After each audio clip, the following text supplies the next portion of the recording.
Very good morning, cadets. You all are welcome at Kamdan Academy.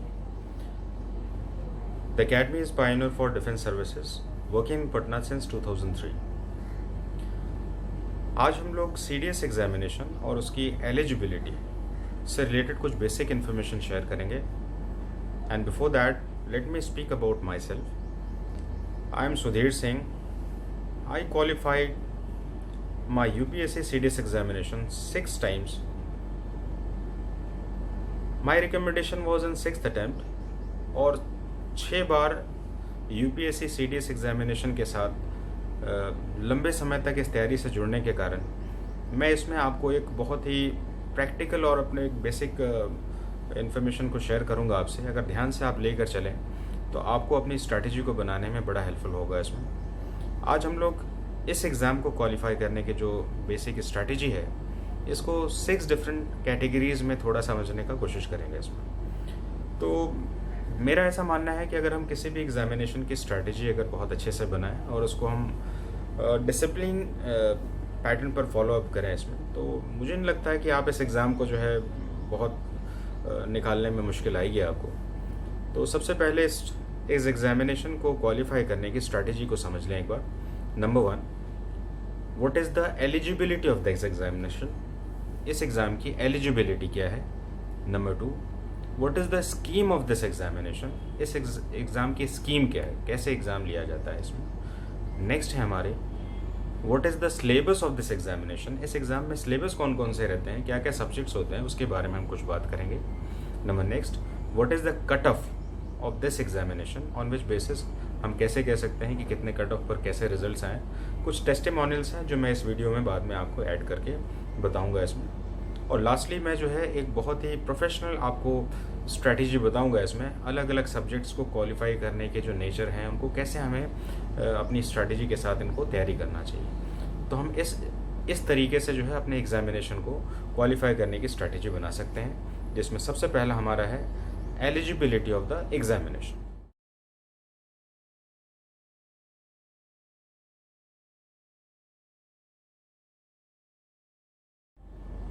So dear cadets, eligibility of the examination. Examination को किसी भी exam को तैयार करने की पहली स्टेप होती है इसमें.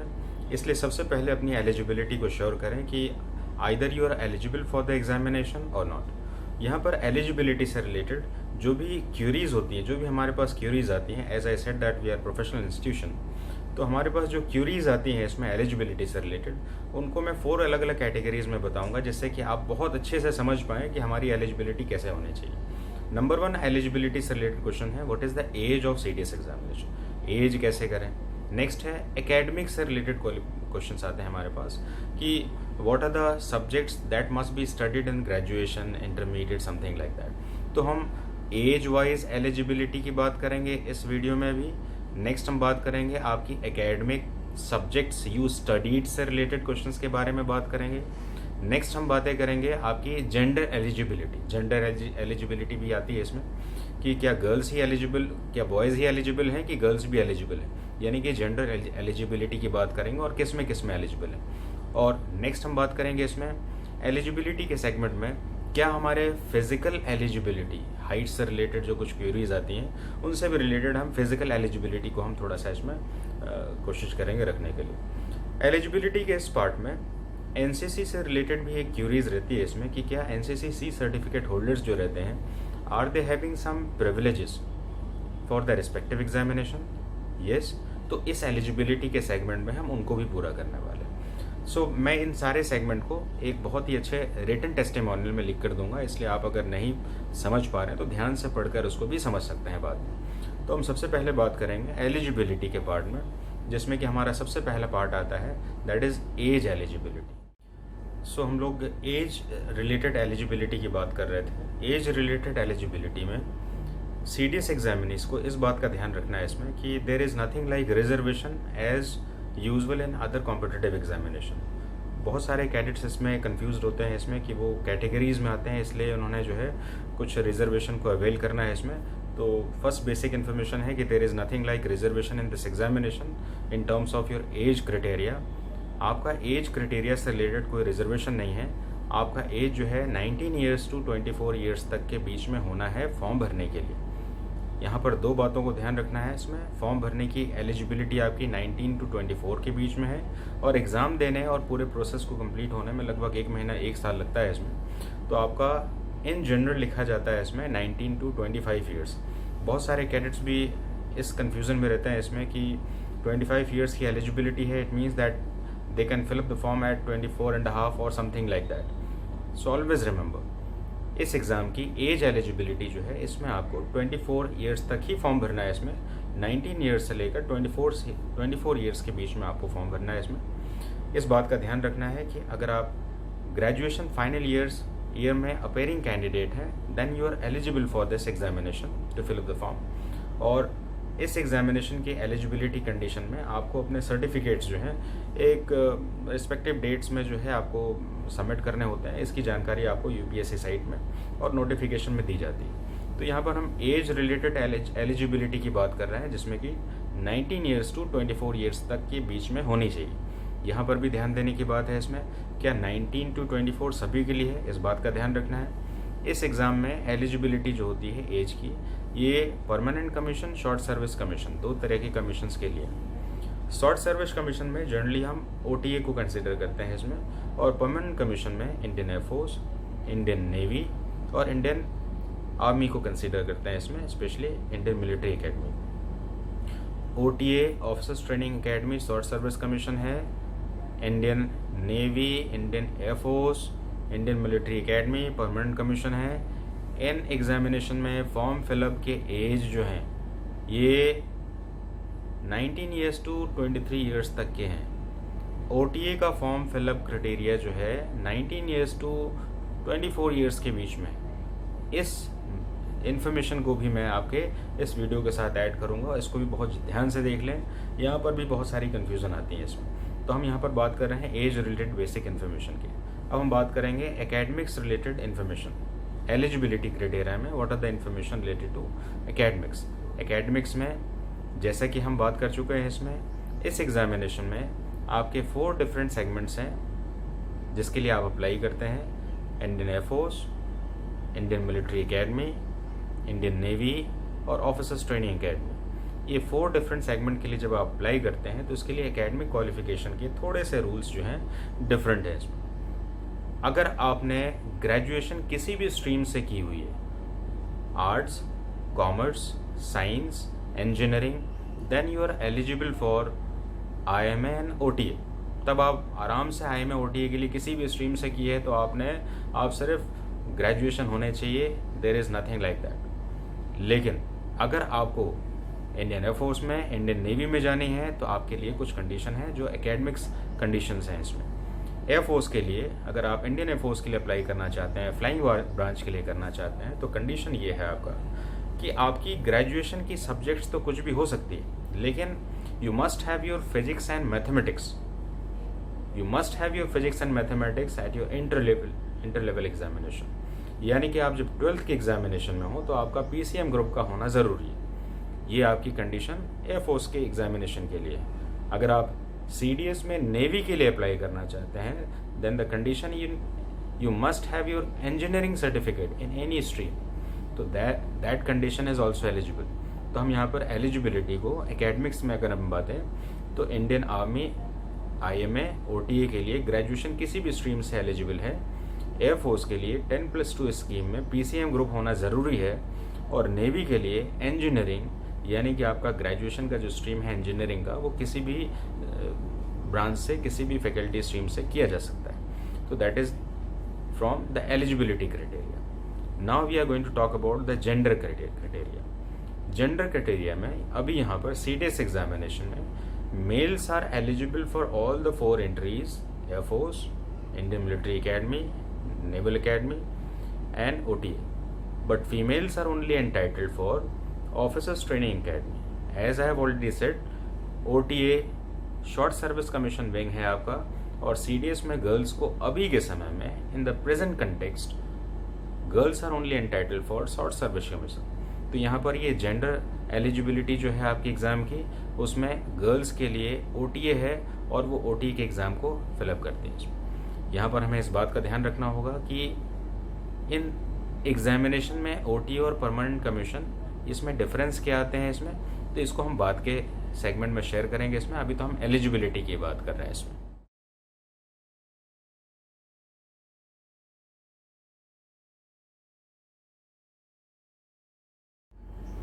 So in the next step we are going to talk about scheme of the examination. इस स्टेप में हम स्कीम ऑफ द एग्जामिनेशन के बारे में बात करेंगे। ये स्कीम ऑफ द एग्जामिनेशन क्या है, इसमें 3 अलग अलग स्टेप्स हैं। नंबर 1 इसमें रिटन एग्जामिनेशन स्कीम है। नंबर 2 इसमें इंटरव्यू एग्जामिनेशन स्कीम है, जिसको एसएसबी इंटरव्यू कहा जाता है।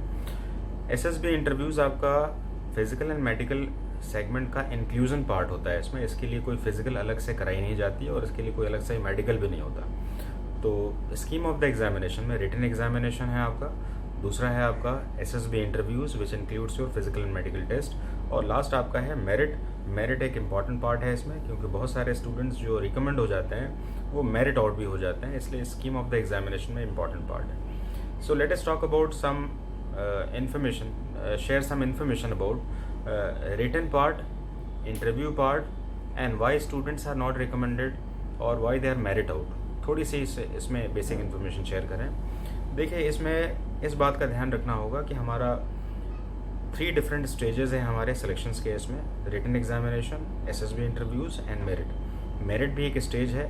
बहुत सारे कैंडिडेट्स जो है मेरिट आउट हो जाते हैं क्योंकि उनके रिटन के मार्क्स की स्कोरिंग जो है ये जनरली बहुत मैटर करते हैं इसमें। एसएसबी में जनरली स्कोरिंग जो होती है वो आपकी पर्सनालिटी ट्रेट्स पर होती है, जिसके ऊपर जो है आपकी बेसिक इन्फॉर्मेशन जो एसेसर्स हैं उनके अपने इवैल्यूएशन टेक्निक्स पर बनते हैं। तो वहाँ पर हम बहुत ज़्यादा अपने दिमाग को नहीं लगा सकते हैं इसमें। हम जो काम कर सकते हैं वो हमारे रिटन स्किल्स के ऊपर ही काम कर सकते हैं। तो रिटन स्किल्स में हमें ध्यान रखना होगा कि रिटन जो हमारे पास सीडीएस में परमानेंट कमीशन के लिए 300 मार्क्स के लिए है और शॉर्ट सर्विस कमीशन ओटीए के लिए जो 200 मार्क्स के लिए है, वहाँ पर अपने मैक्सिमम स्कोरिंग्स को रखें, जिससे कि हमारे एसएसबी के एवरेज स्कोरिंग्स में भी हम अपने मेरिट्स को अचीव करें इसमें। तो हमें ध्यान रखना होगा कि ये स्कीम ऑफ द एग्जामिनेशन का पार्ट है। रिटन के पेपर्स में हमें अपने अच्छे से अपनी तैयारी करनी होगी, क्योंकि हम रिटन के बारे में जो है सिलेबस के ग्रुप में बात करेंगे इसमें। अभी हम स्कीम के बारे में बात कर रहे हैं, जिसमें रिटन पार्ट है आपका, इंटरव्यू पार्ट है आपका और फिर मेरिट पार्ट है आपका।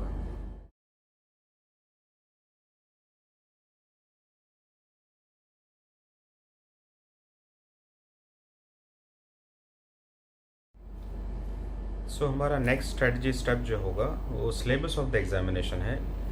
सिलेबस ऑफ द एग्जामिनेशन जो है इस एलिजिबिलिटी क्राइटेरिया का सबसे इम्पॉर्टेंट पार्ट है इसमें, और सिलेबस के साथ हम कुछ बेसिक टेक्निक्स को थोड़ा सा समझेंगे इसमें, क्योंकि इस टेक्निक के साथ हमें सिलेबस भी समझना है, एग्ज़ाम में क्वेश्चंस आते कितने हैं इसमें, इनके कट ऑफ्स कितने बनते हैं इसमें, इनमें नेगेटिव मार्किंग कितनी होती है। ये सारे सिलेबस के ही पार्ट्स हैं जिसको हम थोड़ा सा ध्यान से समझेंगे।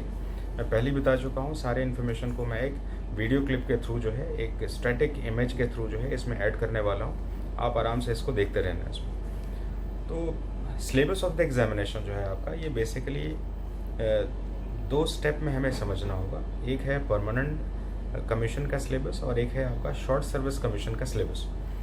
जो पीसी परमानेंट कमीशन का सिलेबस है, इसमें आपका English, general studies and general awareness and mathematics, 3 अलग अलग सब्जेक्ट्स इसमें इंक्लूडेड हैं। 3 पेपर्स आते हैं इसमें परमानेंट कमीशन में, और ईच पेपर 100 मार्क्स के इसमें होते हैं। जबकि शॉर्ट सर्विस कमीशन, जिसको ओटीए कहते हैं, इसके लिए English and general knowledge, general awareness का पेपर रहता है, जिसमें कि 100 मार्क्स ईच, यानी कि 200 मार्क्स का आपका ये पेपर होता है। तो इस तरीके से ही आपका परमानेंट कमीशन और शॉर्ट सर्विस कमीशन में आपका सिलेबस डिफाइंड है।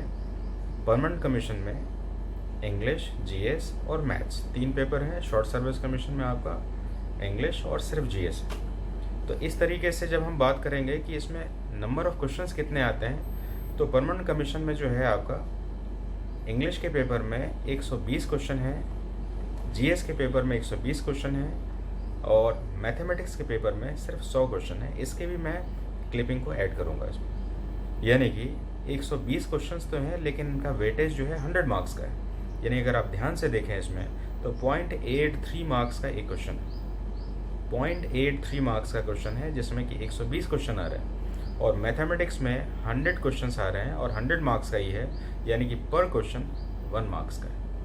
तो इस तरीके से मार्क्स एंड क्वेश्चंस का डिस्ट्रीब्यूशन किया गया है इसमें। यहाँ पर एक बात को जानना ज़रूरी होगा कि यहाँ पर नेगेटिव मार्क्स स्केलिंग सिस्टम भी है, यानी कि if you commit some mistake, अगर आपने रॉन्ग क्वेश्चंस अटैम्प्ट किए हैं, अगर आपने रॉन्ग आंसर्स दिए हैं, मैं यहाँ पर रॉन्ग क्वेश्चंस की जगह पर रॉन्ग आंसर बोलना चाहूँगा, रॉन्ग आंसर आपने अटैम्प्ट लिया है इसमें, तो आपको उस क्वेश्चन का एक नेगेटिव मार्क्स अलॉट किया जाएगा, जो कि उसका 1/3 होता है इसमें। तो इसका 1/3 डिडक्शन जो स्केलिंग है इसका, ये भी एक बड़ा इंपॉर्टेंट क्राइटेरिया है। बहुत सारे कैडेट जो मेरे ख्याल से बिगिनर्स होते हैं, वो मैक्सिमम क्वेश्चंस को इसमें अटेम्प्ट करते हैं इसमें, और मैक्सिमम क्वेश्चंस को करने से उनके नेगेटिव स्केलिंग बढ़ जाती है और ये रिजेक्शन का सबसे बड़ा रीज़न होता है। तो यहाँ पर हमें ध्यान रखना होगा कि हमें अपने क्वेश्चंस को बहुत ही डिफाइन रखना है और उसी क्वेश्चंस में जाना है जिसके बारे में हमें प्रॉपर स्ट्रैटेजी। अब यहाँ पर हम अलग अलग सब्जेक्ट्स के बारे में अपनी स्ट्रैटेजी के ऊपर हम थोड़ी सी स्केलिंग करें।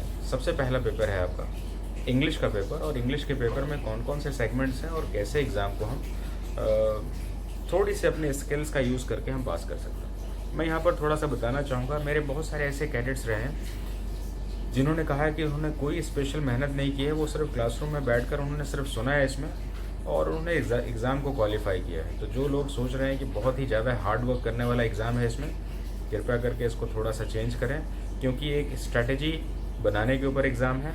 इस एग्ज़ाम में सभी कुछ जानना कभी किसी के लिए ज़रूरी नहीं है। हमें ध्यान रखना होगा कि इस एग्जामिनेशन में 50% मार्क्स अचीव करने पर श्योर एंड सर्टन सिलेक्शन होते हैं। जो भी मार्क्स ऑब्सेस्ड कैंडिडेट्स होते हैं उनको इस बात को बहुत ध्यान से सुनना चाहिए। You can qualify the examination only by scoring 50% marks. तो 50% मार्क्स स्कोर करना जो है, इसके 2 मीनिंग है।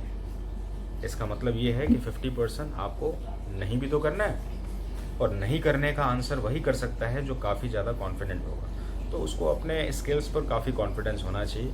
तो हम बात कर रहे हैं how to qualify English paper. English paper को कैसे करें और उसकी कैसे स्ट्रेटजी को बनाएं। इंग्लिश में बेसिकली 120 क्वेश्चंस आते हैं जिनका स्केलिंग मार्क्स जो है 100 मार्क्स का होता है, यानी कि ईच क्वेश्चन 0.83 मार्क्स का होगा, और गलत अगर आपने क्वेश्चन किया तो 0.27 मार्क्स आपके कट जाएंगे। तो हमें ध्यान रखना होगा कि इस क्वेश्चन में हमें कौन कौन से टाइप्स के क्वेश्चंस रहेंगे। इसमें आपके पेपर में सिनोनिम और एंटोनिम का सेगमेंट जो है वो काफ़ी ज़्यादा एनरिच्ड रहता है, एक रोबस्ट पार्ट रहता है इसमें, जिसमें कि 10 सिनोनिम्स और 10 एंटोनिम्स का पार्ट रहता है। आपका कॉम्प्रहेंशन का पार्ट रहता है, एक पैसेज होता है जिसको पढ़ के क्वेश्चन देना होता है, और ये पैसेज जनरली आपके 3 हो सकते हैं या 5 हो सकते हैं। कभी कभी इस एग्जामिनेशन में पैसेज की जगह पर क्लोज टेस्ट भी दिए जा रहे हैं।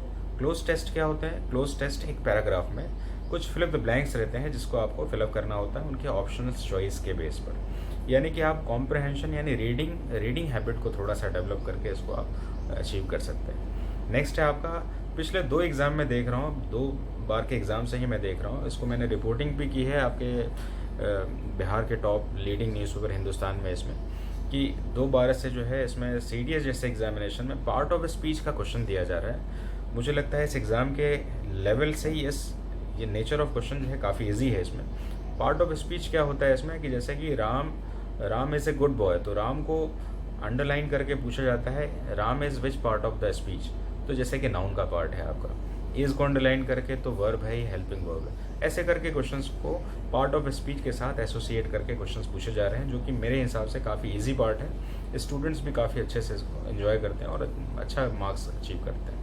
नेक्स्ट पार्ट है इसमें आपका PQRS यानी जम्बल फॉर्म ऑफ सेंटेंसेस होते हैं जिनको अरेंज करके एक मीनिंगफुल सेंटेंस बनाना होता है। तो PQRS का सेगमेंट भी एक अच्छा सेगमेंट होता है जो 10 क्वेश्चंस के करीब आता है, जिसको आपको करना होता है। इसके साथ एसोसिएटेड एक दूसरा पार्ट है PQRS S1 S6। ये थोड़ा सा लेंथियर पार्ट होता है, ये थोड़ा सा कॉम्प्रहेंशन रिलेटेड पार्ट होता है इसमें, जिसको स्टूडेंट्स को पढ़ने में थोड़ी सी समस्या होती है, लेकिन मैं आपको बताऊं कि इसकी स्किल्स कैसे पढ़ सकते हैं। आप PQRS S1 S6 का जो पार्ट है उसमें S1 को पढ़ें और उसमें PQRS को में से एक को ढूंढ के कंफर्म कर लें, या तो आप S1 को पढ़िए, मैं दोबारा बता रहा हूँ ध्यान से सुनिएगा, S1 S6 को कैसे डिराइव करें।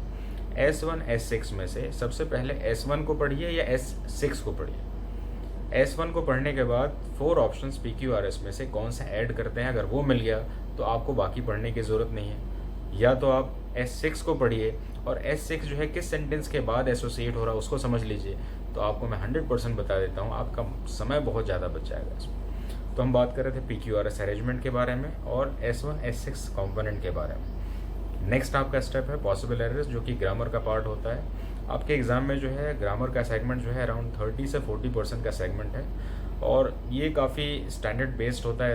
इसमें जनरली टाइम टेंस से रिलेटेड एरर्स होते हैं, सिंटेक्स से रिलेटेड एरर्स होते हैं, वर्ब से रिलेटेड एरर्स होते हैं, नाउन एंड प्रोनाउन के सेगमेंट्स से रिलेटेड एरर्स होते हैं। कभी कभी स्पॉटिंग एरर्स के साथ साथ आपके सेंटेंस इम्प्रूवमेंट भी दिए जाते हैं। बेसिकली ये भी आपका जो है एक ग्रामेटिकल पार्ट होता है। इसमें सेंटेंस इम्प्रूवमेंट क्या होता है, जैसे एक सेंटेंस दिया होगा और सेंटेंस के नीचे जो है एक अंडरलाइन करके पूछा जाता है कि इसको सेंटेंस को इम्प्रूव करिए। For an example, Ram are playing, are के नीचे अंडरलाइन है और 4 ऑप्शंस दे दिए जाते हैं। तो राम आर प्लेइंग होगा कि राम इज़ प्लेइंग होगा, तो इज़ को अंडरलाइन जो भी आर की जगह पर सूट करता है तो आप उसको चेंज करें, तो इसको कहते हैं सेंटेंस इम्प्रूवमेंट का पार्ट। तो ऐसे सेगमेंट्स आते हैं इसमें। इंग्लिश का पेपर जो है आपके CDS एग्जामिनेशन में पहला पेपर होता है और वो जो है काफ़ी स्कोरिंग पेपर होता है। हमें ध्यान रखना होगा, अगर आपने इंग्लिश के पेपर में अच्छा अचीव कर लिया इसमें, आउट ऑफ 120 क्वेश्चंस अगर आपने 80 क्वेश्चंस के करीब अचीव किए, तो आपके सेकंड पेपर जो GS का पेपर है उसके ऊपर आपका प्रेशर काफ़ी डिलोड हो जाता है। यानी कि मार्क्स का आपको जो शेयर होगा वो काफ़ी इंपॉर्टेंट होगा। मार्क्स कैसे लेके आना है उसके ऊपर भी हम बात करेंगे इसमें। इस एग्ज़ाम में हमें ध्यान रखना है, हर एक पेपर के सेगमेंट में 20% मार्क्स स्लैब कंपलसरी। यानी कि आपको इंग्लिश में भी पास होने के लिए कम से कम 20% चाहिए, GS में भी 20% चाहिए और मैथमेटिक्स में भी 20% चाहिए। यानी कि 100 मार्क्स में से 20% का स्लैब मैंडेटरी है। अगर आपने इंग्लिश में 100 आउट ऑफ 100 भी अचीव कर लिया और GS में 20% अचीव नहीं किया तो आपका रिजल्ट नहीं होगा। तो 20% सेगमेंट को हमेशा ध्यान रखना है, इसको कभी भी जो है नेगलेक्ट नहीं करना है। इसमें बहुत सारे कैडेट जो है इसको सोचते हैं कि नहीं मुझे इंग्लिश पसंद है, मुझे ये पसंद है, वो अपनी चॉइस बनाते हैं। इसमें there is nothing like choice. तो इंग्लिश के पेपर में हमें ध्यान रखना चाहिए, क्योंकि SSB में बताया मैंने कि मेरिट आउट होते हैं कौन से लड़के, जिनके रिटन में मार्क्स स्कोरिंग कम होते हैं। तो मार्क्स स्कोरिंग के लिए आपको इंग्लिश का पेपर एक स्कोरिंग पेपर है, आप इसके थ्रू अपने मार्क्स को बढ़ा सकते हैं इसमें। नेक्स्ट आना चाहूँगा मैं आपके सेकंड पार्ट में, GS के पार्ट में, जो कि काफ़ी इंपॉर्टेंट रोल प्ले करता है। मैक्सिमम स्टूडेंट्स इसी से सिलेक्शन और रिजेक्शन को अचीव करते हैं इसमें। GS का पार्ट आपका काफ़ी एनरिच्ड पार्ट है, UPSC का स्टैंडर्ड फॉलो करता है इसमें। और UPSC GS में सारे वो कंपोनेंट्स हैं जो कि आपके एक हायर एग्जामिनेशंस में पूछे जाते हैं। कौन कौन से सिलेबस के पार्ट हैं GS में, ध्यान से सुनेंगे इसमें। GS के पार्ट में आपके हिस्ट्री का कंपोनेंट है, हिस्ट्री के क्वेश्चंस आते हैं। लगभग हिस्ट्री के क्वेश्चन जो है 18 से 22 क्वेश्चंस हिस्ट्री के लगभग हर साल में देखे जाते हैं इसमें, क्योंकि इस एग्ज़ाम को जो है मैंने अपने पर्सनल एक्सपीरियंस पे देखा हुआ है और पिछले जो है 16-17 साल से जो है मैं अपने कैडेट्स को तैयार कर रहा हूँ। तो इसका एक बेसिक मैंने ग्राफ बना के रखा हुआ कि किस तरह से इस एग्ज़ाम को जो है कितने कितने क्वेश्चन आ रहे हैं। तो हिस्ट्री के क्वेश्चन में अगर ध्यान दें इसमें, तो हमारे क्वेश्चन जो है हिस्ट्री के क्वेश्चन 18 से जो 20 के क्वेश्चन 22 के क्वेश्चन आ रहे हैं इसमें, ये क्वेश्चन जो है एंशिएंट हिस्ट्री, मिडाइवल हिस्ट्री और मॉडर्न हिस्ट्री, जिसमें इंडियन फ्रीडम स्ट्रगल को भी इंक्लूड किया जाता है। मैंने बहुत सारे कैडेट्स को यहाँ पर थोड़ा अपना चॉइस रखते हुए देखा है। उनके अपने परसेप्शन होते हैं कि मॉडर्न को पढ़ लो, हिस्ट्री बाहर निकल जाएगा। देखिए मैं आपको बताऊँ, मैंने बहुत बार ऐसा देखा हुआ है कि किसी पेपर में मॉडर्न के एक भी क्वेश्चन नहीं पूछे गए, ध्यान रखेंगे इसमें, और वो भी बहुत ही मार्जिनल क्वेश्चंस पूछे गए। So never make strategy like that. आप अपने कंफर्ट जोन पर अपने डिसीजन ले रहे हैं, 1-2 पेपर को देख के ले रहे हैं। UPSC 1-2 पेपर के ऊपर नहीं चलता, क्वेश्चंस भी रिपीट नहीं करेगा उसमें। उनके पास अपने स्ट्रैटेजी। तो हमें ध्यान रखना चाहिए एंशिएंट, मिडाइवल और मॉडर्न, ये 3 पार्ट हैं आपके। मॉडर्न पार्ट जिसमें कि आपका नेशनल फ्रीडम स्ट्रगल भी इंक्लूडेड है, ये थोड़ा सा लेंथियर पार्ट है, इसलिए इनके क्वेश्चन ज़्यादा बनते हैं इसमें। तो यहाँ पर एंशिएंट का पार्ट और मॉडर्न का पार्ट जो है ये काफ़ी एनरिच्ड क्वेश्चंस को कैरी करता है, और इसलिए स्टूडेंट्स को इन दोनों ही सेगमेंट पर काफ़ी अच्छे से तैयारी करने के लिए कहा जाता है। मिडाइवल के पार्ट में देखिए बड़ा ही लिमिटेड सेगमेंट है मिडाइवल का, जिसमें बहुत सारा दिमाग नहीं लगाना है इसमें। मिडाइवल के पार्ट में हमें पढ़ना क्या क्या चाहिए होता है इसमें। सबसे पहले मिडाइवल के पार्ट को 2 पार्ट में डिवाइड कर लीजिए। सल्तनत पीरियड है और मुगल पीरियड, 2 ही पार्ट में डिवाइड करना है। सल्तनत पीरियड हमारा कहाँ से स्टार्ट होता है, 1206 से लेकर 1526 तक सल्तनत पीरियड है। 1526 से लेकर 1857 तक आपका मुग़ल पीरियड।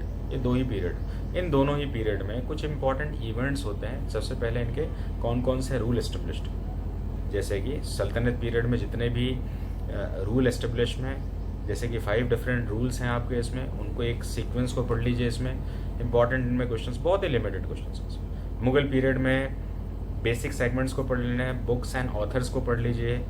कुछ इसमें जैसे ट्रांसलेशन डिपार्टमेंट अकबर के द्वारा शुरू किया गया, इसमें बहुत सारे बुक्स को पर्शियन में लिखा गया। पर्शियन जो है ये कोर्ट लैंग्वेज थी इसमें मुग़लों की, इसमें तो बहुत सारे तुर्की किताबों को जो है पर्शियन में लिखा गया इसमें, उससे भी रिलेटेड बहुत सारे क्वेश्चन आते हैं इसमें। इन ड्यूरेशन में बहुत सारे इवेंट्स ऐसे हुए हैं, जैसे कि साउथ इंडिया का पार्ट कैसे हुआ, बहमनी साम्राज्य कैसे बना आपका, इसके साथ जो है शिवाजी का जो पीरियड है उसको भी थोड़ा एसोसिएट किया जाता है इसमें। तो मेरे हिसाब से मिडाइवल का पीरियड जो है बहुत ज़्यादा बड़ा नहीं है जिसके ऊपर आप दिमाग लगाएं। इसमें क्वेश्चंस भी काफ़ी कम रहते हैं, सेलेक्टिव क्वेश्चंस रहते हैं। दिमाग लगाने वाला पार्ट है एंशिएंट का थोड़ा सा पार्ट और मॉडर्न का पार्ट। मैं फिर से बोलना चाहूँगा, मॉडर्न ज़्यादातर कैंडिडेट्स का प्रायर चॉइस होता है, क्योंकि एंशिएंट को कॉम्प्लिकेटेड मानते हैं, कहते हैं कि नहीं एंशिएंट से क्वेश्चंस नहीं आते। मैंने बहुत बार ऐसा देखा हुआ है कि एंशिएंट के सबसे ज़्यादा क्वेश्चंस आते हैं इसमें, और बहुत बार नहीं भी आते हैं, क्योंकि बहुत बार मॉडर्न के भी तो नहीं आते। तो आप 1-2 पेपर के बेस पर अपनी स्ट्रैटेजी मत बनाइए इसमें। लेकिन इन जनरल अगर बात करें, मैं पिछले 17 सालों का एक बेसिक स्ट्रक्चर बता रहा हूँ कि मॉडर्न के पार्ट को और एंशिएंट के पार्ट को थोड़ा सा अगर अच्छे से पढ़ें तो एग्जामिनेशन अच्छी स्ट्रैटेजी में हम तैयार कर सकते हैं। नेक्स्ट पेपर इंपॉर्टेंट है आपका ज्योग्राफी का पेपर। ज्योग्राफी आपका बेसिकली वर्ल्ड ज्योग्राफी से और इंडियन ज्योग्राफी से मिलकर बनता है। वर्ल्ड ज्योग्राफी का पार्ट जो होता है ये 60% का शेयर रखता है, जिसमें कि आपका ओशन साइंस हो गया, यूनिवर्स का पार्ट हो गया, आपका एटमॉस्फेयर साइंस हो गया, आपका बहुत सारे कंपोनेंट्स हैं, बहुत सारे क्वेश्चंस हैं एग्जाम में, वास्ट चैप्टर आता है इसमें। नेक्स्ट आपका इंडियन ज्योग्राफी आ गया। इंडियन ज्योग्राफी से रिलेटेड आपका इसका मॉर्फोलॉजी हो गया, आपका फिजिकल ज्योग्राफी से रिलेटेड क्वेश्चंस आते हैं। फिजिकल ज्योग्राफी होता क्या है, इससे रिलेटेड एक दो क्वेश्चन शेयर करते हैं आपसे। जैसे कि मान लेते हैं कि अलग अलग माउंटेन रेंजेस हैं, माउंटेन रेंजेस में इनको नॉर्थ टू साउथ उनको असेंबल करिए, तो ये फिजिकल ज्योग्राफी का पार्ट हो गया आपका। तो क्लाइमेटोलॉजी से भी क्वेश्चंस आते हैं आपके, क्लाइमेट से रिलेटेड क्वेश्चंस भी रहते हैं इसमें। रिवर्स से रिलेटेड क्वेश्चंस रहते हैं आपके, रिवर्स ओरिजिन पॉइंट कहाँ से है, इनके लेंथ के अकॉर्डिंग इनके PQRS ABCD इनको अरेंज करने के लिए दिया जाता है इसमें। तो ऐसे क्वेश्चंस को भी थोड़ा सा अच्छे से आप कवर कर सकते हैं ज्योग्राफी का पार्ट। तो हमने हिस्ट्री के पार्ट में बताया कि 20 से 22 क्वेश्चंस रहते हैं, ज्योग्राफी के पार्ट में 18 से 22 क्वेश्चंस के करीब रहते हैं। नेक्स्ट पार्ट आपका पॉलिटी का पार्ट है आपका, जिसमें 15 से 20 क्वेश्चंस का स्लैब रहता है। पॉलिटी का टॉपिक जो है सबसे ज़्यादा बढ़िया टॉपिक माना जाता है मेरे हिसाब से, क्योंकि इसका सेगमेंट जो होता है वो काफ़ी प्रिसाइज फॉर्म में है। अगर आपने एक बार टेक्निक समझ ली इसकी, कहाँ से स्टार्ट करें पॉलिटी को, इसके लिए थोड़ी सी बात करूँ। पॉलिटी को अगर स्टार्ट करें इसमें कि बैकग्राउंड ऑफ कॉन्स्टिट्यूशन, मेरे हिसाब से अगर आपने बैकग्राउंड ऑफ कॉन्स्टिट्यूशन से, अगर आपने रॉयल एक्ट 1600, चार्टर्ड एक्ट 1600 से स्टार्ट कर दिया, मेरे हिसाब से ये बेस्ट होगा। कुछ लिमिटेड ही एक्ट्स हैं जिसको आपको पढ़ना होता है इसमें। बैकग्राउंड ऑफ कॉन्स्टिट्यूशन का मतलब होता है constitution assembly frame the constitution of India, उससे पहले कौन सी पृष्ठभूमि रही है इसमें, कौन से एक्ट्स हैं इसमें, बहुत ही लिमिटेड है इसमें। 1600 का एक्ट है, 1726 का एक्ट है आपका इसमें। इसके बाद अगर आप बात करें तो 1909 का एक्ट है, 1861 का एक्ट है आपका, 1909 का एक्ट है, 1919 का एक्ट है आपका। नेक्स्ट है 1927 साइमन कमीशन हो गया आपका। नेक्स्ट है आपका इसमें क्रिप्स मिशन हो गया आपका, अगस्त ऑफर हो गया आपका इसमें, वेवेल प्लान हो गया आपका इसमें, फिर कैबिनेट मिशन हो गया। बैकग्राउंड थोड़ा सा पढ़ लें इसको, उससे 1-2 क्वेश्चंस डेफिनेट आ जाते हैं। और बढ़िया चीज़ ये है कि इससे मॉडर्न हिस्ट्री भी कवर हो जाती है। तो मेरा आपको एडवाइस होगा कि आप हिस्ट्री के सेगमेंट को इस पार्ट में अगर कॉन्स्टिट्यूशन के साथ पढ़ें तो हिस्ट्री भी क्लियर होती है, मॉडर्न हिस्ट्री क्लियर होती है, और दूसरा आपका कॉन्स्टिट्यूशन का बैकग्राउंड भी क्लियर हो जाता है। इससे भी बहुत सारे क्वेश्चन आते हैं। तो एक क्वेश्चन शेयर करते हैं जिससे आपको अच्छा लगे कि कैसे क्वेश्चन आते हैं। जैसे कि 2-3 एग्जाम में मैंने देखा है इस क्वेश्चन को इसमें कि आफ्टर इंडिपेंडेंस, देखिए हम we achieved our independence in 1947, लेकिन हमारा संविधान तो 1950 में बना है ना, 26 जनवरी 1950 में लागू हुआ। तो मीनवाइल इसमें कौन सा संविधान चल रहा था? आज़ादी के बाद तो हमारा अपना संविधान था नहीं, तो कौन सा संविधान चल रहा था? तो गवर्नमेंट ऑफ इंडिया एक्ट 1935। तो 1935 क्या है? Background of constitution. एक क्वेश्चन आ गया इसमें।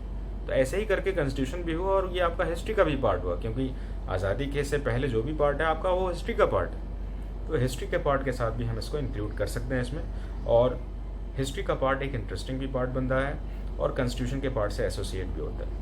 कॉन्स्टिट्यूशन के पार्ट को थोड़ा सा अगर सेगमेंट देखें इसमें कैसे कैसे तैयारी करना चाहिए।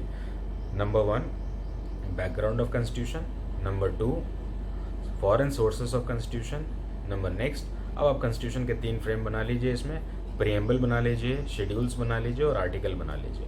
और आर्टिकल्स को जब पढ़ें तो इनके पार्ट्स को पढ़ लीजिए। पार्ट आपको कितने पढ़ने हैं? सिर्फ 6 पढ़ने हैं। देखिए कौन कौन से पार्ट हैं, डैम श्योर होकर मैं आपको बता रहा हूँ, सारे क्वेश्चन लगभग सॉल्व होंगे। Part 1, part 2, part 3, part 4, part 5, part 6।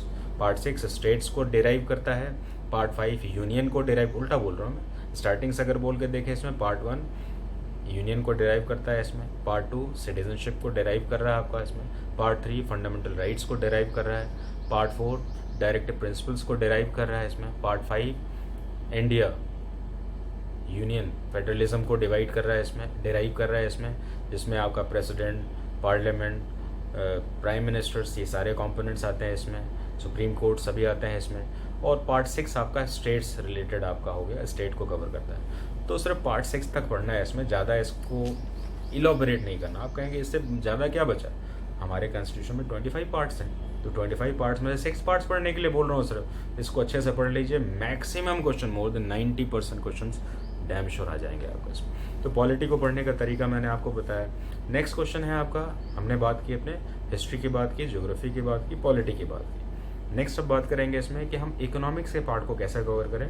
Economics का शेयर 5 to 8% का शेयर रहता है आपका, जिसमें कि आपका national plannings, 5 year plannings, 1 year plannings, government plannings. देखिए अभी के समय में ज़्यादातर क्वेश्चंस जो है मैं देख रहा हूँ इसमें कि different social policies of the government, economic policies of the government, ऐसे करके क्वेश्चंस आते हैं। जैसे उज्ज्वला स्कीम से रिलेटेड क्वेश्चंस में देखा मैंने इसमें कि वो आ गया इसमें कौन कौन से ऑप्शंस में से कौन सा पार्ट इसमें सही है। तो उज्ज्वला स्कीम से हो गया आपका, जन धन योजना से रिलेटेड हो गया इसमें। तो गवर्नमेंट के जो रिसेंट इकोनॉमिक रिफॉर्म्स इनको आप ज़रूर से ज़रूर कवर करिए, आपके डैम श्योर 50% से ज़्यादा क्वेश्चन तो करंट अफेयर्स सही है। तो इस तरह से इकोनॉमी के सेगमेंट को कवर कर सकते हैं आप इसमें। इसका एक रोबस्ट पार्ट रहता है जिसमें कि करंट अफेयर्स को माना जाता है। इसके लगभग 30 क्वेश्चंस आते हैं।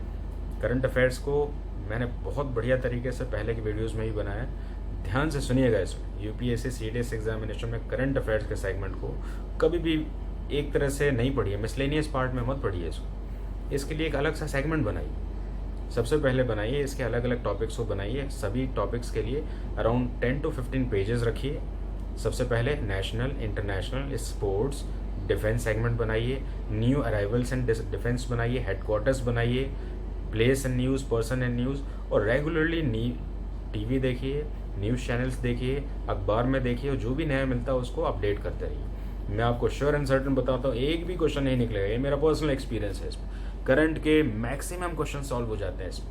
आप 1 साल तक के सारे सेगमेंट को रखिए। जर्नलिस्ट स्टूडेंट कहते हैं कितने समय का यूपीएससी के लिए हमें पढ़ना चाहिए, 1 साल लेके चलिए। देखिए मैं आपको बता रहा हूँ 1 साल क्यों कह रहा हूँ। आप मुझे बताइए कि विंबलडन जो है साल में 1 ही बार होता है कि नहीं होता? ऑब्वियसली 1 बार होता है। नेशनल अवार्ड 1 बार ही होता है कि नहीं होता? तो आप कैसे कह सकते हैं पिछले 4 महीने वाला हम करंट पढ़ेंगे इसमें? ये थोड़ा सा मुझे नहीं लगता है कि प्रॉपर आपका स्ट्रैटेजी होगा। 1 साल तक का पूरा करंट अफेयर्स का सेगमेंट लीजिए, फिर आप देखिए कि लगभग सारे क्वेश्चन आपके सॉल्व होते हैं। तो करंट अफेयर्स के साथ जो है आपका नेक्स्ट आपका साइंस का भी पार्ट है, जिसमें बायोलॉजी, फिजिक्स और केमिस्ट्री के पार्ट्स शेयर आते हैं इसमें। ये जर्नल आपके क्वेश्चंस आते हैं इसमें। इसके लिए एक प्रीफर्ड बुक है जो मुझे लगता है कि सभी स्टूडेंट्स प्रीफर करते हैं इसमें। इसके ज़्यादा डीप स्टडी में नहीं जाना है, जैसे कि एनसीईआरटी सब पढ़ना है, जीएस के लिए हिस्ट्री पढ़ रहे हैं, ज्योग्राफी पढ़ रहे हैं। तो साइंस के लिए आपको ऐसा कुछ नहीं करना है। साइंस के लिए आपको एक लूसेंट की साइंस ले लीजिए, मुझे लगता है कि मोर देन एनफ है ये। और बहुत सारे क्वेश्चन जो है आपको इसी में से रहेंगे, वही एलिजिबिलिटी कंडीशंस को फॉलो अप करता है इसमें, और आराम से आप इसको कवर कर सकते हैं। हम नेक्स्ट बात करेंगे इसमें इंग्लिश का सेगमेंट हो गया, हमारा जीएस का सेगमेंट हो गया, और नेक्स्ट स्टेप में आते हैं जो कि परमानेंट कमीशन के लिए मैथमेटिक्स है। यहाँ पर बात कर दूँ, शॉर्ट सर्विस कमीशन जो ओटीए हैं उसमें जीएस और इंग्लिश ही है, लेकिन परमानेंट कमीशन के लिए आपका मैथमेटिक्स का पेपर भी है। मैथमेटिक्स के पेपर के लिए आपके पेपर्स को अगर 2 पार्ट में डिवाइड करते हैं इसमें, जैसे एक हो गया आपका एडवांस हो गया और एक हो गया फाउंडेशन, 2 पेपर ऐसे जनरली टीचर्स जो है इसको डेराइव करते हैं इसमें। अर्थमेटिक पार्ट हो गया आपका और एक एडवांस हो गया इसमें। तो अर्थमेटिक के पार्ट में कौन कौन से क्वेश्चंस आते हैं, जैसे कि अगर मैं आपको बताऊं कि अर्थमेटिक में आपका नंबर सिस्टम हो गया, एसआई हो गया, रेशो हो गया, टाइम एंड डिस्टेंस हो गया आपका, तो ये आपका अर्थमेटिक के सेगमेंट में आ जाते हैं क्वेश्चंस इसमें। तो ये सेगमेंट हुआ आपका। और एडवांस के सेगमेंट में कौन सा हुआ, एल्जेब्रा हुआ, ट्रिग्नोमेट्री हुआ, ज्योमेट्री हुआ आपका, मेंसुरेशन हुआ, स्टेट हुआ आपका, ये सारे आपके एडवांस मैथ्स के सेगमेंट में आ जाते हैं। इस सेगमेंट के लिए मेरे हिसाब से अगर प्रीवियस आप 5 ईयर्स और 10 ईयर्स के अगर आप प्रैक्टिस सेट के क्वेश्चंस के शेड्यूल को देखें तो स्ट्रैटेजी बुक को बनाने में काफ़ी ज़्यादा हेल्प मिलेगा आपको इसमें, क्योंकि क्वेश्चंस का जो स्टैंडर्ड रहता है लगभग अप्रॉक्स सिमिलर रहता है इसमें, और क्वेश्चंस के पैरामीटर भी पूछने के तरीके भी उसी के तरह रहते हैं। और इसके लिए आप RS अग्रवाल जैसे किताबों को आप प्रेफर कर सकते हैं इसमें, जिसमें कि एग्ज़ाम के बहुत सारे शेड्यूल्ड क्वेश्चंस जो हैं उसमें प्रैक्टिस के लिए भी दिया जाता है। आप इसमें कोशिश करें उनको अपनी स्पीड के साथ बनाने के लिए, ताकि आपका टाइम सेव हो और मैक्सिमम क्वेश्चंस तक अचीव कर पाएँ। अब हमारी स्ट्रेटजी ये है कि हम इसमें कितना अचीव करें। तो कितना अचीव करें ये हमारा इंडिपेंडेंट डिसीजन नहीं होगा, ये हमारा कट ऑफ से डिसाइड होगा। इस कट ऑफ के सेगमेंट को भी पिछले 5 साल के कट ऑफ से मैंने एनालाइज किया है इसमें, कि 5 साल के कट ऑफ के रेट को अगर देखा जाए इसमें, तो हमें कौन से पेपर में कितना एफर्ट लगाना है और हमारे एग्जामिनेशन को कैसे हम क्वालिफाई कर सकते हैं इसमें। तो कट ऑफ की लिस्ट में अगर देखा जाए तो इन जनरल मैं यहाँ पर 5 सालों के एक एवरेज स्केलिंग की बात करूँगा। तो शॉर्ट सर्विस कमीशन जिसमें कि OTA एंट्री आती है आपकी, इसमें अगर हम देखें तो 200 मार्क्स का शॉर्ट सर्विस कमीशन होता है। GS और इंग्लिश का पेपर होता है इसमें, जिसमें कि हर एक पेपर में 20% मार्क्स अचीव करना ज़रूरी है। यहाँ पर मैं स्पेशली इस बात को कहूँगा, इसमें 2019 में इस स्लैब में एक चेंज किया गया, और इसमें नया चेंज किया था इसमें कि 2019 में CDS में 20% इंग्लिश में तो ज़रूरी है, लेकिन सेकंड जो है पेपर जो GS का पेपर है उसमें सिर्फ 10% ही पास करके इसको क्वालिफाई कर सकते हैं। यानी कि आपको इसमें 20% का मिनिमम मार्क्स अचीव नहीं करना है इसमें। ये बात शो करता है कि ये एग्जामिनेशन जो है, इस एग्जामिनेशन में आपको रिस्क कम लेना है।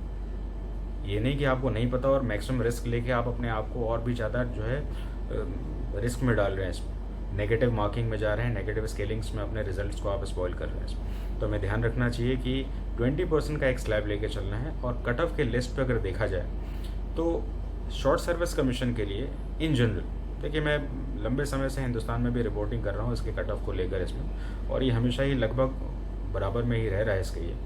तो कट ऑफ OTA का जो है आपका, ये 80 से लेके जो है 90 के बीच में ही लगभग जाता है। हालांकि जो है कभी कभी 95 तक जाने के चांसेस बन सकते हैं, लेकिन 80 to 90 इसका सेफ माना जाता है। लेकिन कैंडिडेट को एडवाइस है मेरा कि आप अगर एग्ज़ाम की तैयारी कर रहे हैं तो आप कभी भी 100 से नीचे अपने स्लैब को मत रखिएगा। अच्छा, आप 100 को ज़्यादा भी तो नहीं बोल सकते। आप मुझे बताइए कि इंग्लिश एक स्कोरिंग पेपर है आपका, आप आराम से इसमें 70 मार्क्स 60 मार्क्स ला सकते हैं। बाकी कितना बचा, GS बचा आपका, GS में कितना स्कोर कर सकते हैं, 40 तो बिल्कुल कर सकते हैं, 100 आराम से अचीव कर सकते हैं। स्ट्रैटेजी सही बनाइए। देखिए, मैक्सिमम मार्क्स अचीव करने के चक्कर में आप रिजेक्शन में मत जाइए। ये ऐसा स्लैब है जो रेगुलरली रिपीट हो रहा है आपका, 80 to 90 के बीच में लगभग रह रहा है आपका इसमें। तो आप जो है 100 का स्केल बनाइए, मैक्स टू मैक्स जाएगा 95 तक इसमें, लेकिन इससे ऊपर नहीं जाएगा OTA के लिए। और जब IMA के लिए आप बनाना चाहते हैं इसमें तो 130 का बनाइए, क्योंकि एयरफोर्स की सीटें काफ़ी कम रहती हैं, इसलिए इसके सिलेक्शन जो हैं, इसके स्लैब्स थोड़े से ऊपर चले जाते हैं, ये 140 तक चला जाता है। तो अगर आपने CDS में एयरफोर्स के लिए अगर आपने अपना वो बनाया हुआ है, स्ट्रैटेजी बनाया हुआ है, तो आपको मेरा एडवाइस है इसमें कि 300 मार्क्स से आपको 150 का टारगेट रखना है। देखिए, ये दोबारा 50% है, कोई बहुत बड़ा आपने वो नहीं करना है इसमें कि आप बहुत ज़्यादा रिस्क लेके काम करें। 50% is average, even it is a moderate type of marks. So we are not talking about to go for taking more risk. तो यहाँ पर एक एवरेज मार्क्स स्केलिंग्स के साथ जो है आप अपने सारे एग्जामिनेशन को, इंडियन एयरफोर्स को, नेवी को, IMA को, OTA को, सभी के स्लैब में 50% एक सेफ साइड है। OTA के लिए सिर्फ 80 to 90 के बीच में लाना है इसमें, और इस एग्ज़ाम की स्ट्रैटेजी में आप इम्पॉर्टेंट रोल प्ले कर सकते हैं। हम बात कर रहे थे कट ऑफ के बेस पर अपनी स्ट्रैटेजी बनाना। इस बात को मत भूलिएगा इसमें कि हर एक पेपर इंग्लिश, GS और मैथ्स सभी में 20% का स्लैब लाना ज़रूरी है। सिर्फ 2019 में सेकंड पेपर यानी GS के पेपर में minimum cut off second paper का 10% रखा गया, यानी कि 100 क्वेश्चन में से अगर आप 10 भी सही कर लें तो उस पेपर के मार्क्स से आपका सिलेक्शन हो जाएगा। कैसे हो जाएगा? जैसे इंग्लिश में मान लीजिए आपने 80 क्वेश्चन कर लिए हैं सही, और जीएस वाले पेपर में आपने 10 क्वेश्चन ही सही किए हैं, तो इस 10 क्वेश्चन का स्लैब लेकर इसमें आपको 90 कर दिया जाएगा और ओटी के लिए आपको सिलेक्शन मिल जाएगा इसमें। तो इस पर ध्यान रखें इसमें कि हमें 20 का कम से कम टारगेट तो रखना ही पड़ेगा, क्योंकि ये यूपीएससी अपनी स्ट्रैटेजी हर साल अलग अलग तरीके से बनाएगी। ऐसा नहीं कह रहा हूँ कि 2020 में भी 10% का मिनिमम स्कोरिंग रहने वाला है। तो आप जो है अगर फाइनल शॉर्ट अगर आप अपनी स्ट्रैटेजी बनाना चाहें तो 50% is the very safe side line on which you can extend your efforts. तो यहाँ पर हम बात कर रहे थे अपनी स्ट्रैटेजी के बारे में, अलग अलग सब्जेक्ट्स के बारे में, किस तरह से हम अपनी स्ट्रैटेजी को बनाएं।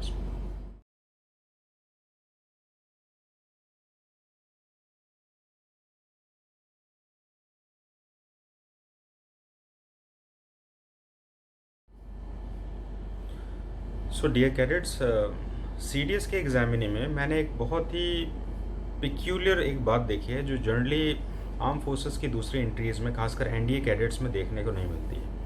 और ये बात होती है, they are very much worried about their second stage के बारे में इनका बेसिक वरी रहता है इसमें कि are they competent to qualify SSB type of examination और नॉट। तो यहाँ पर थोड़ी सी बात करते हैं इसमें कि जो भी कैंडिडेट हमारे सीडीएस के लिए अपनी तैयारी शुरू करना चाहते हैं इसमें, वो कभी भी जो है अपने सेकंड स्टेज को इग्नोर मत करिएगा इसमें, क्योंकि आपका रिटन जो है ये बहुत ज़्यादा टफ एग्ज़ाम नहीं है कि इसमें आप जो है अपनी हार्ट एंड सोल जो है पूरा लगा दें इसमें और बाद में जो है कहें कि हाँ इतना ही करना था इसमें।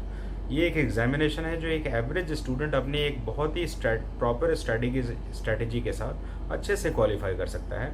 यहाँ पर बेसिक प्रॉब्लम क्या है कि वो उनके अदर स्किल्स को भी साथ में लेकर चले। Here I am talking about your SSB skills. So कौन कौन सी बातें हैं जिसमें हमें ध्यान रखना चाहिए। Hair I am not focusing that you should start preparing for SSB type of interviews और समथिंग एल्स। यहाँ पर ये बात नहीं कह रहा हूँ। हमारे पास बहुत सारे कैडेट्स आते हैं जो बिल्कुल कुछ नहीं जानते हैं और बिल्कुल नोविस होते हैं और एसएसबी को निकालते हैं, और बहुत सारे ऐसे भी आते हैं जो बहुत वेटरन होते हैं, 5-6 बार रिपीटर्स होते हैं और वो भी एसएसबी को क्वालिफाई करते हैं। तो hair I am talking about the what is the moderate advice on which a student should work. तो यहाँ पर मेरा आपको एडवाइस होगा कि आप जब रिटन की एग्ज़ाम की तैयारी कर रहे होंगे तो आप अपने आप को कुछ अलग एक्टिविटीज़ में इंगेज करें, जिससे कि आपका कुछ कंपोनेंट जिसको कहते हैं पर्सनालिटी इन्वेंट्रीज, इसको थोड़ा सा हाइप मिले। So what are personality inventories? आपके अंदर कौन से ऐसे तत्व हैं जिससे आपके पर्सनालिटी कंपोनेंट को बाहर निकाला जा सकता है, उसको थोड़ा सा समझ लेंगे इसमें। आप अपने आप को ओपननेस में डालें, कुछ ऐसी एक्टिविटीज़ में डालें जिसमें आपको बोलना पड़े। आप अपने आप को हमेशा ही अपने आइडियाज़ को शेयर करते रहिए, पब्लिक के साथ, ग्रुप के साथ शेयर करें। ऐसा नहीं कि एक फ्रेंड बना लिया उसी को शेयर कर रहे हैं, it is not like that. Openness, अपने आइडियाज़ को शेयर करें, पब्लिकली ग्रुप के साथ शेयर करें। नेक्स्ट है कि आप जो है day to day life activities के साथ काफ़ी कॉन्शियस हो। You must be very conscious, यानी कि करंट अफेयर्स में क्या चल रहा है, इसके ऊपर क्या चल रहा है, कुछ डिस्कशन के पार्ट में इसको शामिल करें। एक बेसिक फॉर्मूला है ओशियन का, OCEAN, ओशियन का, जिसमें कि O से ओपननेस है आपका, C से कॉन्शियसनेस है, नेक्स्ट क्या हुआ आपका, A से आपका एग्रीएबल थॉट हुआ, यानी कि आप अपने आइडियाज़ को शेयर करते समय डू नॉट बी स्टबर्न कि मैंने जो कहा है वही सही है। If somebody's is giving good advice, good idea, then you should accept it। Agreeable approach को भी डेवलप करें, ये आपका सोशल अडोप्टेबिलिटी को भी आपको डेवलप करता है। इसमें बहुत सारे कैडेट्स को मैं देखता हूँ कि ये सीडीएस के एग्जामिनेशन में जो ग्रेजुएट के बाद कैडेट्स आते हैं वो काफ़ी ज़्यादा रिजर्व्ड रहते हैं, इसमें वो काफ़ी फोकस रहते हैं रिटन एग्ज़ाम के लिए, और उनमें इंट्रोवर्टशिप आ जाती है। वो सोचते हैं कि कभी एक दिन आएगा कि मैं ऐसा करूँगा और एसएसबी की तैयारी करके मैं पास हो जाऊँगा। डियर, ऐसा कभी नहीं होता। आप अपने आप को हमेशा ही बहुत रिलैक्स रखें, क्योंकि ये एग्जामिनेशन बहुत हाई अचीवमेंट की डिमांड नहीं कर रही है। आप सोचिए इसमें कि 100 में से 20 क्वेश्चन 20% की अचीवमेंट की डिमांड करती है। जीएस में तो 10% की डिमांड कर रही है। क्या इतना परसेंट कोई नहीं ला सकता क्या? बिल्कुल ला सकते हैं इसमें। तो कौन सी इसमें बड़ी बात है? इसमें आप इसका दूसरा फेज़ देखिए। दूसरा फेज़ इंडिया का टफेस्ट पार्ट माना जाता है। इसमें कुछ तो बात होगी इसमें। तो जाहिर सा बात है कि इस पार्ट के लिए आपको अपनी तैयारी इनिशियल स्टेज पे शुरू करनी चाहिए। पर्सनालिटी इन्वेंट्रीज को समझें। as I am a student of psychology also. I have my masters in psychology. On that basis I am saying this. Personality inventories आपकी जो होती हैं वो रेगुलर प्रोसेसेस में होती हैं, जैसे कि आप ओपननेस रहें, आप अपने आइडियाज़ के जो भी हैं वो उसके लिए कॉन्शियस रहें, आइडियाज़ लें और करंट अफेयर्स को शेयर करते हैं इसमें, एग्रीएबल थॉट को अप्रोच करें इसमें, जैसे कि आप अपने सोशल एडजस्टेबिलिटी को डेवलप कर पाएँ इसमें। नेक्स्ट है आपका न्यूरोटिसिज्म बिल्कुल नहीं बढ़ना चाहिए इसमें, यानी कि हर समय आपको नेगेटिव ही अप्रोच नहीं देखना चाहिए। इस बार पास नहीं हुआ तो क्या होगा, इसने ये नहीं किया कि किया होगा तो क्या। देखिए ऐसा है कि यू आर द बेस्ट जज ऑफ योर सेल्फ, आप अपने आप को सबसे अच्छा जज करते हैं। हमेशा इस बात का ध्यान रखिए कि क्या मेरे अंदर ऐसी बातें हैं जो हर समय सोचता हूँ नहीं होने के चांसेस ज़्यादा हैं। बहुत सारे कैरेट शेयर करते हैं कि सर मुझे लगता है ये नहीं होगा, वो नहीं होगा, पता नहीं होगा कि नहीं। नेगेटिव थॉट्स अगर ज़्यादा आ रहे हैं तो आपकी पर्सनालिटीज़ में, पर्सनालिटी इन्वेंट्री में आपका न्यूरोटिसिज्म पार्ट यानी कि नेगेटिव थॉट्स के जो शेयर हैं, यानी आपका ब्रेन जो है वो उसमें नेगेटिव थॉट्स डोमिनेट ज़्यादा कर रहा है, ये बड़ा ही नेगेटिव पार्ट है इसमें। बाद में ये रिजेक्शन के लिए सबसे इम्पॉर्टेंट फैक्टर होगा आपका।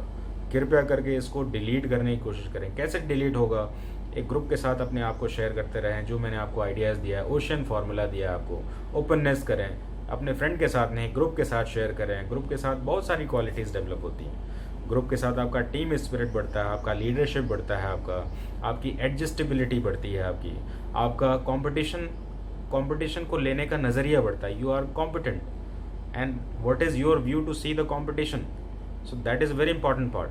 आपकी एकेडमिक स्किल्स बढ़ती हैं। कभी कभी आप खुद ही अपनी पढ़ाई करके कहते हैं हाँ मैं काफ़ी हूँ इसमें, so how could you say this even without any competition. So आपकी एकेडमिक स्किल्स भी बढ़ती हैं। तो आपको एक बहुत अच्छे ग्रुप के साथ अपने आप को एसोसिएट करना चाहिए और रेगुलरली अपने आप को इस इवेंट्स में डालना चाहिए, जिसको मैंने पर्सनालिटी इन्वेंट्रीज में आपको कहा है। इसमें ओशियन OCEAN, आप इन सारी चीज़ों को ध्यान रखें। इसमें मैं ये सारे सेक्शन को जो मैंने डिराइव किया है आपको, इनके क्लिप्स को जो है इसके साथ एसोसिएट करूँगा। इसको आप बहुत ध्यान से देखें और अपनी क्यूरीज़ को जो है इसके साथ एसोसिएट करें, जिससे कि मैं आपको फर्दर बेटर एडवाइस दे सकूँ। Thank you. जय हिंद।